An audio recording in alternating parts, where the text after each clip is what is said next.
मंडळी Ram Ram. Big boss Marathi season 6 येतोय. तुम्ही तयार आहात? यस, तुम्ही तयारच असणार, कारण मागील 5 महिन्यांपासून सर्व मराठी प्रेक्षक वाट पाहत आहेत बिग बॉस 6 कधी येणार. हिंदी संपला, पण बिग बॉस मराठी 6 येतोयच 11 जानेवारी पासून. आपण नक्कीच पाहू शकतो. आणि या वर्षी सुद्धा होस्टिंग करणार आहेत ते महाराष्ट्राचे लाडके रितेश देशमुख सर. नक्कीच वेगळ्या रंगात वेगळ्या ढंगात आपल्याला पाहायला मिळणार आहे या वर्षीचा बिग बॉस मराठी सीझन 6.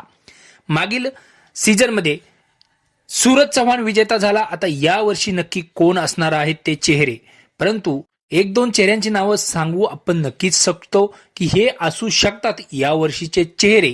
चर्चेप्रमाणे सागर कारंडे व अभिनेत्री दीपाली सय्यद हे यांची नावं नक्कीच चर्चेत आहेत.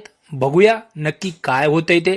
शेवटी आपण आधीच अनुमान लावण्यात काही अर्थ नाही. जेव्हा बिग बॉसचा प्रीमियर होईल तेव्हा आपल्याला नक्कीच दिसेल. परंतु राहिलेली 14 नावे नक्कीच पुढील व्हिडिओमध्ये आपण नक्कीच चर्चा करू शकतो. धन्यवाद.